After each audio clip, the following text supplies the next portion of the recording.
Statement. It's playoff time. It was a up and down regular season. I really like where we are right now. We got all aspects of the game. We just have to continue to put it together. We're having a good time. I mean, that's really a huge part of it. We're really enjoying being with one another. We're playing well. We had a very competitive this past weekend. Would have liked to take in at least another one of those from Alabama, but I mean, we're in a real good situation right now, and we're real excited to hopefully make a deep run in the playoffs.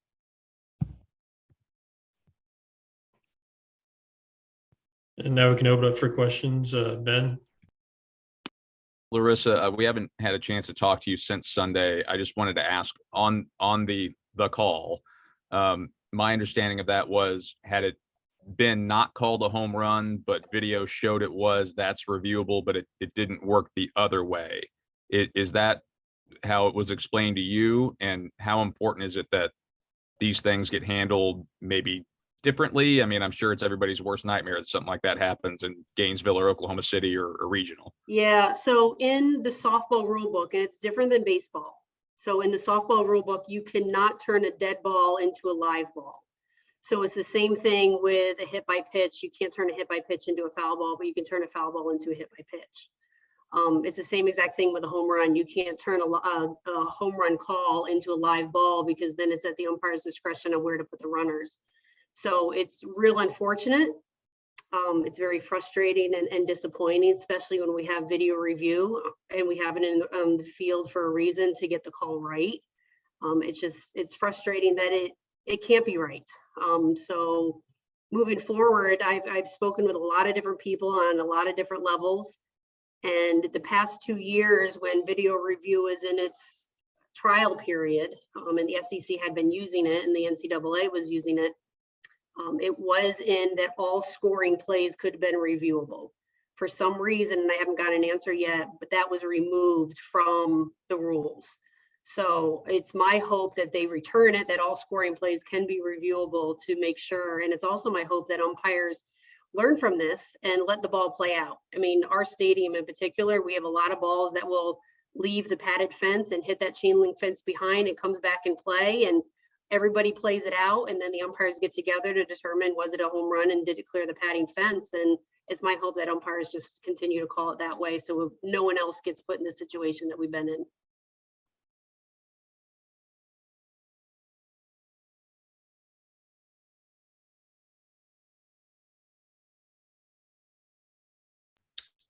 Chris, and then Eric. Coach, afterwards, I mean, what is it? Just kind of a have to move on from it type of feel in the locker room, or did you all discuss that at all? You know, on the field, because again, when we're on the field, we didn't know the actual call. Like, we see one thing in the dugout, Shomo obviously knows another. So it was just very different. It was confusing. And the umpires came to me when we all came together, and they had said, we want to speak to both of you, meaning Coach Murphy and myself, at the same time. And the umpires just said, it's not a reviewable call. So at that time, we didn't know if it was a home run or not. We just know that video review could not review it. It wasn't until later on in the game, I think it might have been the 6th inning, that Alabama put it up on their Jumbotron, and that's when we actually saw the ball was in play. And then obviously when we get on the bus, we can watch it 1,000 times, and we still have been watching it 1,000 times.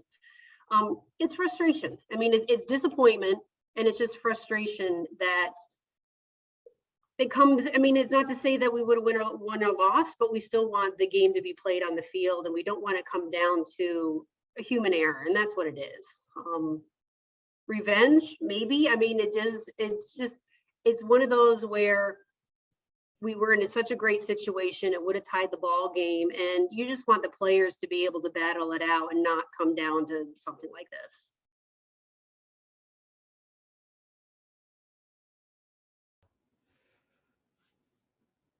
Coach, good to talk to you. I'm curious, having that experience last year, going through that postseason run in the tournament as well as the NCAA, how does that help this year? That now that this group has gone through it and knows what's in store. You know, I think what was special for us. I mean, we've had unbelievable crowds at home. everybody's on our side when we're obviously at home. We have not had a big crowd on the road other than Alabama. So going into the Alabama weekend, it was, you know what, this is going to be a great playoff experience for us, because last year we had COVID and SEC tournament didn't have large crowds. And then we go into NCAAs and we're at home again. So people love us. And it was great to be able to recognize, you know what, you're going to go into Alabama and you're going to have 4,600 people hating you. And this is going to be awesome. So it's going to be a great experience for you to be hated. And if you're hated, that means you're doing something right. And they thrived in that moment. I think Jordan Weber really enjoyed the atmosphere. And she probably has the most experience on the mound, and that's really where it starts. And, you know, we have so much experience in upperclassmen that they really want to make a tremendous run and really enjoy every single moment and every single opportunity. And obviously last year gave them that experience, and they just want to live those moments again. Ben and then Chanel. Larissa, this team has been one of the hottest in the country for the past 2-3 weeks. What do you feel like your group collectively has figured out, or the keys to that, you know, what was a 9-game winning streak and the momentum you have right now? You know, Ben, going into, it was the practice we had before we went to Alabama. And I sat them all actually in the visitors dugout, and I said, talk to me about, reflect back to where we were a month ago. And why were we in that position a month ago, and why are we where we are right now? And Kim Wirt was the first one to speak up. And she had said, we were trying to be something that we weren't. We were trying too much. We were trying too hard. We were trying to replicate rather than just do what we know how to do. And when you're continually looking in the rearview mirror and looking at the past and trying to put it the exact same numbers and have the exact same moments, and almost to the point where it's controlling you, you lose your own individual identity on what this team needed to do and who this team was, because this team is different than we were last year. And once it was really after the Ole Miss series, it was like, this is terrible. We are not having a good time. Let's get out of our own way and let's just start having fun and start playing ball. And that's really what they started to do. And then what I was able to do is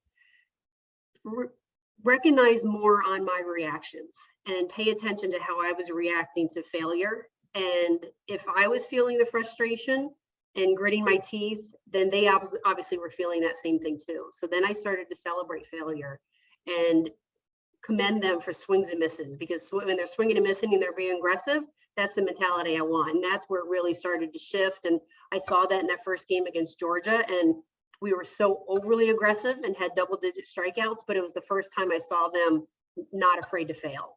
And then that's really what carried into where we are right now.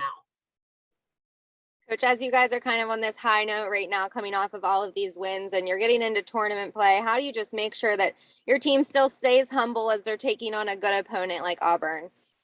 You know, we like being the underdog mentality. Like, we've gone in, and I've talked a lot with Coach Smith with Mizzou wrestling, Tiger style. I'm not supposed to say Mizzou wrestling, but Tiger style, and just talked about the underdog mentality. And he's like, you go in and you just treat it, and you tell the players that no one respects you, that you have to respect yourself, and you go in with that chip on your shoulder, that blue collar mentality, and you just outwork everybody, because no one is going to ever give you the game. They don't respect you. They don't expect you to win. So you're always going to be the underdog. And we play really, really well when we have that mentality. Dave. Hey, Larissa, I didn't want to catch you off guard, but just want to ask if you've reflected at all recently just on the tragedy, what happened at James Madison. And you guys had that great series with them last year. And just, I know you know the staff there. Just any thoughts on what they're what Lauren is going through, their head coach. And it hit really close to home. I mean, just because we were so familiar with them, obviously our coaching staffs are really familiar with James Madison, and then recently just playing them. But it gives us more an opportunity, and it's upsetting that it has to come down to someone taking their own life to be able to create that dialogue. But it's allowed us to have more conversations. And it's also allowed, I mean, you have teenagers and 18 to 22-year-olds, and you have to have some serious conversations now. And then it's not okay to just joke around and saying, you know, my life sucks. Well, if you really truly feel that way, then we're going to have to get you help, but it's not okay to just make it a joke about it. So it's putting a lot more seriousness into this. And then it's also really paying attention to how much stress these athletes are under and the amount of pressure and what social media does. We had a really heartfelt conversation in the locker room, and I read them the poem that Teddy Roosevelt wrote about the man in the arena. And just explaining that you can't listen to the critics, you can't listen to the comments on social media, and people can be cruel and they can be hide behind their keyboard. But no one knows what it's like to be in this locker room, and we have to be strong for each other and take care of one another. And it's unfortunate that it did take a tragic event, but these are the conversations that we all need to have. Thank you. Yeah. Matt? I'm sorry to follow that up with just a softball question, but it seemed like there hadn't been a lot of issue even in the Alabama series with getting runners on base, but how important is it going to be for this tournament to turn just more of those into runs? Yeah, we left quite a few people, especially in game 2. I think we left 12 on base and then maybe 8 or so in game 3. It's about having loud outs.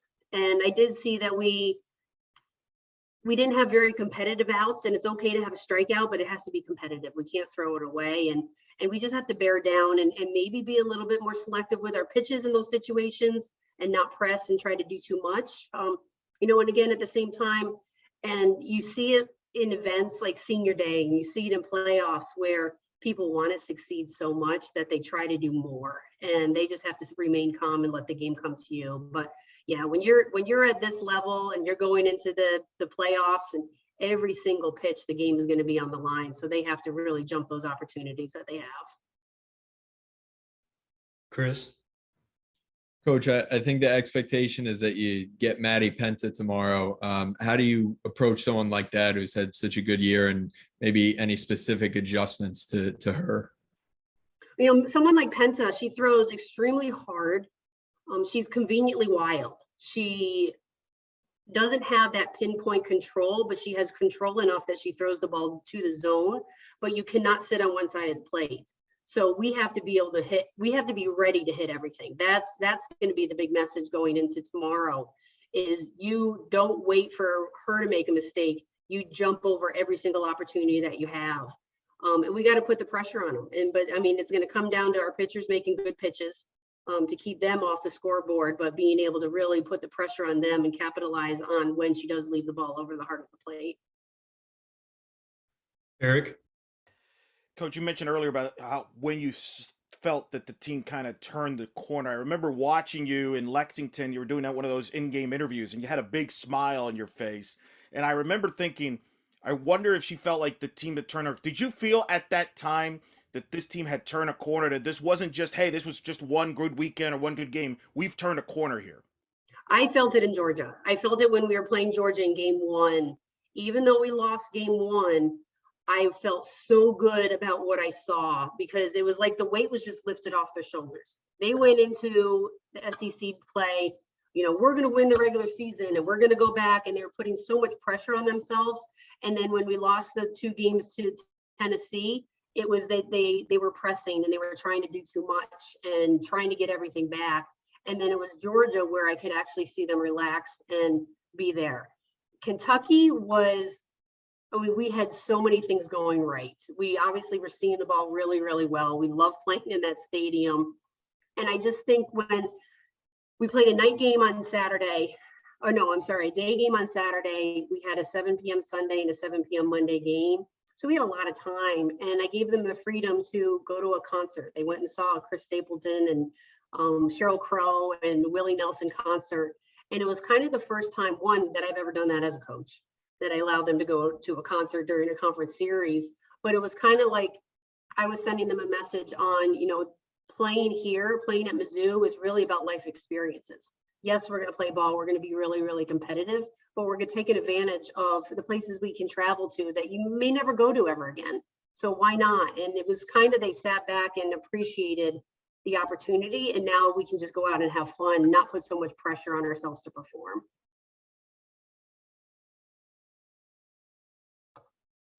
Anything else for Coach? Chris? Yeah, Coach, just this week as a whole, SEC softball is so competitive, and just to have everyone in one place, as someone who's a part of that, in the middle of that, what is that like for you and the whole team? I mean, this is literally like a pre-World Series. I mean, you have the best teams in the country playing in one venue, 13 teams. It's just going to be phenomenal for them to experience with sellout crowds. We're going to head to the game tonight so they can watch the game tonight and what's going on. We're going to take advantage of every single opportunity. But we just want to continue to play as long as we possibly can. And we want to be together and play for another month. So we're going to go out and we're going to compete our butts off tomorrow, and then hope to play the next day. And we're just going to keep doing that day after day to try to give ourselves the best opportunity to play for that championship.